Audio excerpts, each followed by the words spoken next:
See wings on me, Private? No, Sergeant. That's because I'm not your fairy fucking godmother!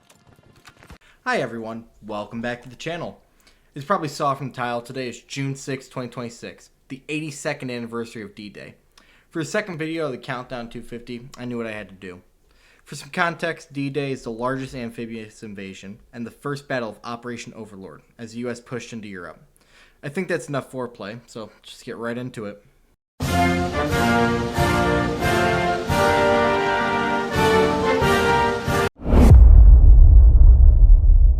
Let's start in the beginning. Hitler and Stalin just fucked Poland and split it down the middle. Some time goes by and Hitler pushes through France, eventually kicking the British out of Dunkirk. The Allies are playing defense now and there is no hope. After Dunkirk, the Allies agree that an invasion needs to be planned so they can get back into Europe. On December 7th, 1941, Japan decides to wake up a sleeping beast.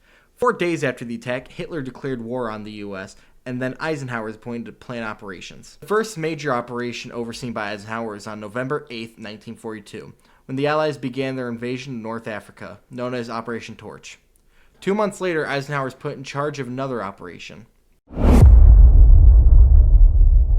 In January of 1943, preliminary plannings begin for what would become Operation Overlord. During this planning period, it was decided that Normandy would be a great target. 2 brigades would be airdropped, 11 divisions would be transported in 2 weeks, and artificial harbors would be towed in after a foothold is secured. Sometime the same year, U.S. troops begin intensive training.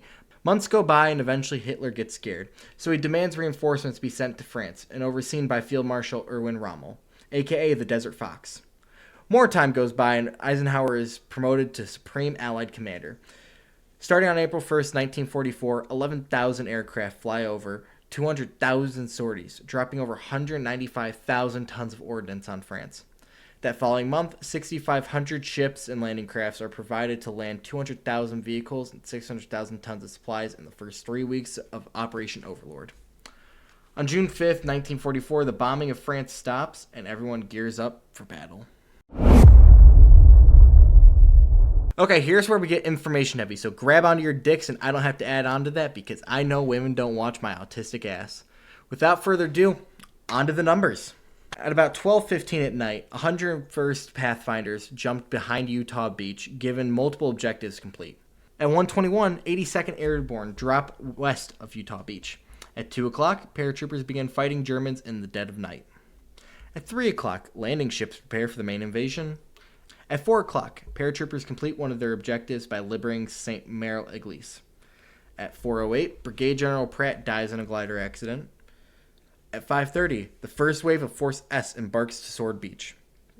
And at 5:37, German batteries open fire on USS Emmons and USS Arkansas, missing every fucking shot. Hit your shots, kid. At 5:40, 27 amphibious tanks sink while prepping for the invasion. And at 5:50, Allied warships open fire on German batteries over Utah Beach. At 5:55, B-24s begin bombings on infrastructure outside Verville. At 5:58, daylight breaks over Normandy and naval bombardment continues. At 6 o'clock, 270 U.S. Marauders drop about 4,400 bombs on the east. At 6 o'clock, 270 U.S. Marauders drop 4,400 bombs on the coast of Normandy. At 6:15, British crafts begin journey to Gold, Juno, and Sword Beach. At 6:27, naval bombardment ends on Normandy, clearing an opening for invasion. From 6:29 to 6:32, DD tanks land on Omaha Beach, which are just amphibious tanks. And here we get to 6:30. This is where the fun begins.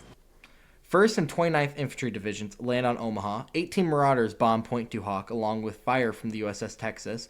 4th Division lands a mile off target on Utah Beach, led by Brigadier General Theodore Roosevelt. At 6:37, rockets barrage Utah Beach. At 7 o'clock, 2nd Wave lands at Omaha, and British 3rd Division land at Sword. At 7:10, 88mm guns are taken out by either a naval fire or tanks. At 7:11, 225 Rangers begin their climb of Point Du Hoc, running 45 minutes behind schedule. At 7:25, British 50th Division land at Gold Beach. AVRE tanks land at Sword Beach. At 7:30, 2nd Ranger Battalion, led by Lieutenant Colonel James Rudder, engage with Germans for a fake artillery emplacement. 101st Airborne sees beach exit number 3 near Utah. At 7:45, Canadians land at Juneau. Here comes the war crimes. At 8 o'clock, Task Force C and 5th Ranger Battalion land at Omaha. At 8:15, U.S. paratroopers take out German batteries. At 8:30, a pileup of deserted landing crafts create a traffic jam at Omaha. At 8:35, U.S. troops take first prisoners of the battle. At 9 o'clock, Rangers find and destroy missing artillery emplacements. At 9:20, naval bombardment ordered on Omaha. At 9:25, French commanders storm bunkers near Beachhead. At 10 o'clock, troops regroup and organize at Omaha. At 10:30, Americans overwhelm German defenses on Omaha. At 11 o'clock, first positive report from Omaha. At 1 o'clock, General Bradley learns of U.S. troops breaking through Beachhead. And at 1:30, the initial push practically is over. Over the course of 11 and a half hours, the U.S. lost 2,499 paratroopers and over 3,600 soldiers. The UK lost 1,300 soldiers at Sword Beach, 1,000 soldiers at Gold Beach, and 590 soldiers on Utah. Canada lost over 1,000 soldiers on Juno. I'd just like to point out these are dead, wounded, and missing. And by the end of the Battle of Normandy, over 125,000 men were either killed or wounded on both sides of the war. And there you have it. Thanks to the British abandoning all their equipment at Dunkirk, we got to see the largest amphibious invasion in history. Thank you guys so much for joining me on episode 2 of Countdown 250. Don't forget to like, subscribe for the next episode. Little hint, it's going to be a twofer. I'll see y'all in the next one.